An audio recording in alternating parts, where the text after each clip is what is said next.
Hi everyone, my name is Logan Anderson, a senior on the women's soccer team, and today I'm here with the lovely Jaide Hinds-Clarke, who is a 2020 graduate from the women's basketball team.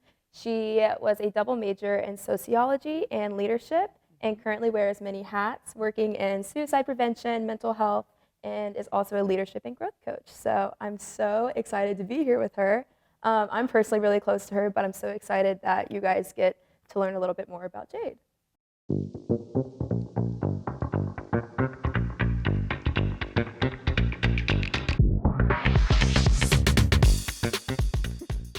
So Jaide, my first question for you is what is one specific thing that you learned here at UR that has helped you as you've transitioned into the professional world? Yeah, I have learned a lot from this place. I think one of the things that I've taken just as a student athlete, but also staff member, is the power of community.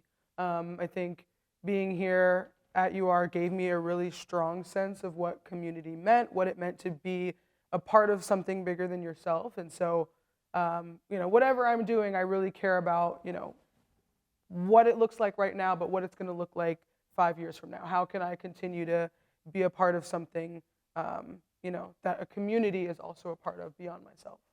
No, I actually really appreciate you saying that because I feel like before you left, you really helped our organization, SACA, Spider Athletes of Color Alliance, really like come into fruition. And then you come back whenever we really need you to just help. So mentorship, I feel like, has been a really big thing in our relationship. So it's good to see that.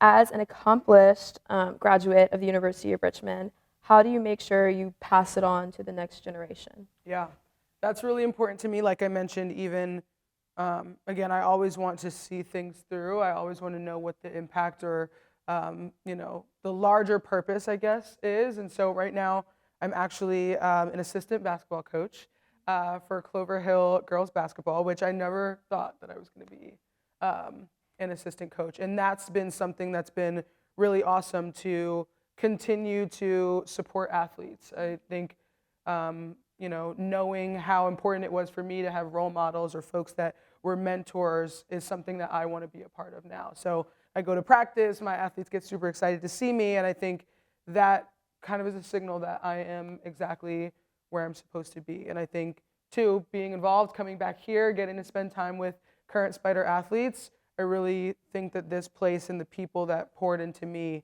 when I was here is a large part of, who I am and the things that I'm passionate about. So any opportunities I have to do that, I'm looking for them.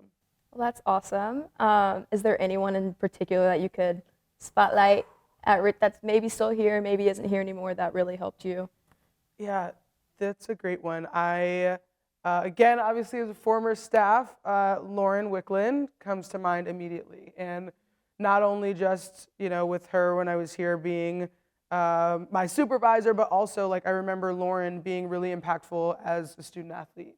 Always has, again, that vision and can really, talk to folks about what they want their impact to be. And I think a large part of the way that I am or the way that I operate or even the ways that I want to give back comes from the leader that I've seen Lauren be for the folks that she's working with. So yeah, shout out to Lauren. That's so sweet. Shout out to Lauren Wicklund. How else do you think Spider Athletics really helped you transition into the professional atmosphere? I know we have a lot of academic programs, and through SAC we offer a lot of guest speakers and just different ways to really up your professional resume. So is there anything in specific that you experienced here? Yeah, I think being involved, going to all of the events, trying to make it to anything that fit my calendar when I was here was something that I really tried to do. And I think what I've seen from, the benefits of that is just being able to remember or recall different experiences or moments where we had a guest speaker that might have spoken about a topic that I still remember now, right? Or still something that I can point to. And so I think being involved in not just, going to practice and going to my games and going to class, but really getting involved in, workshops that RD might be holding or things that are happening on campus that can elevate the experience that you have here. Yeah. Okay. So in your opinion, how do you think Richmond Athletics can better support student athletes of color? Yeah. Great question. Deep question. Yeah, great question. I think continuing to pour into things like SACA, Student Athletes of Color Alliance. I remember when we started initially brainstorming about what that would be, and I think it's really powerful to give folks space where they can come together, build community in a way that is authentic to them. So continuing to create space, continuing to create opportunities like different summits that folks are able to go to. I remember as a student athlete going to the NCAA Inclusion Forum that still happens. I remember when I was fortunate enough to take a group of students to BSA Summit. So I think really pouring into our student athletes of color, whether it's various opportunities or just support for the things that they're doing. Yeah, I think that was that experience going to Houston with you. We went to the 2022 Black Student Athletes Summit in Houston, and that was really, like, we had already known each other, but we got so close, and I could really, like, be like, oh my gosh, I can go to Jaide for anything, just mentorship-wise and just anything-wise, and so that experience was awesome. I'm glad we got to experience that together. Yes. Okay, so just transitioning into your roles now, how does it feel to be a Black woman in your role? And, you know, suicide prevention work and mental health work is very heavy, and you know, just with your identity, there's so many people looking up to you and the role that you're in. So how do you really see your identity impacting the work you're doing now and maybe who is coming after you and who's looking after you? Yeah, love this question. So I work in suicide prevention and mental health for youth, and so I train the volunteers who are able to support folks in crisis. And you know, I think we've heard a lot over the years about, you know, suicide rates and things that are happening.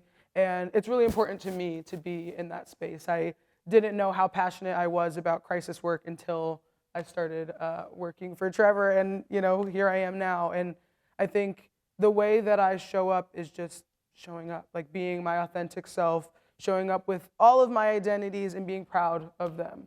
I think that holds a lot of weight, and sometimes I think when we can be our authentic selves, there's people watching. There's people that might see me in a space and be like, oh, okay, I can be that comfortable, or I can, you know, do what Jaide might be doing. And I think that speaks even beyond me to a lot of people with various identities. There's folks that I've seen in different spaces as a student athlete and been like, okay, like that's accessible to me. And so I think there's so much power in showing up authentically and being yourself, because you never know who's watching. You never know who might be getting some strength by just seeing you show up the way you are. No, I really appreciate you saying that, because I think that's one thing I've learned just as I've transitioned from being a freshman to now a senior is you just really have to be genuine in what you're doing and staying true to yourself. And I think in leading organizations that I'm currently leading, like that's just been like how I really return to I don't know, just being comfortable. And it's how I feel like I've found success. So I feel like that also just comes from having a mentor like you. Thank you. Okay, so another question I have is, what advice would you give to current student athletes? Ooh, I'm gonna have to think on this one. Take your time. Yeah, I think when I think about the advice that I would give, it goes back to the same themes of getting involved. Don't just let your opportunity, don't just let opportunities come and go, right? Like, take full advantage of your experience. There's so much that U of R has to offer. There's so much the city of Richmond has to offer. And so I think I keep going back to, don't just let your experience be practice, games, class. Let it be extracurriculars. Let it be engaging with friends, finding folks that you consider family. I think that's a really big part of, some of the ways that I've seen, even as a staff member, folks being really successful, is that they're taking advantage of moments to build community, fully immerse themselves with, things that are going on campus, and ways that they can get involved beyond just their sport. Well, that was a great answer. Is there anything else you want Spider fans to know about you before we close out? No, I think only thing that comes to mind right now is that Spider Athletics has some really awesome student athletes, including yourself. And I think, I moved from New Jersey to the University of Richmond to come here, get an education, play basketball, and I've stayed here. And I think that speaks a lot to the experience that I had here, but also the support that was created as a result of coming here and being a Spider. So yeah, shout out to all the Spider fans out there that are supporting Spider athletics, because it really makes a difference in their lives beyond just when they're student athletes. Well, thank you so much, Jade. You've definitely left a legacy here just on the basketball court, cue her clips, and then also just personally, like, you've been such a great mentor to me, and there's nothing but good things that can be said about you. You've left such a legacy here on the basketball court and just personally with the experiences that we've had, so I appreciate you so much as a friend, as a mentor, just as a person, and I'm so happy you stayed in Richmond. Thank you. We need you. But yeah, thank you so much for everything and for sitting down with me today. Absolutely. Appreciate you. Anytime.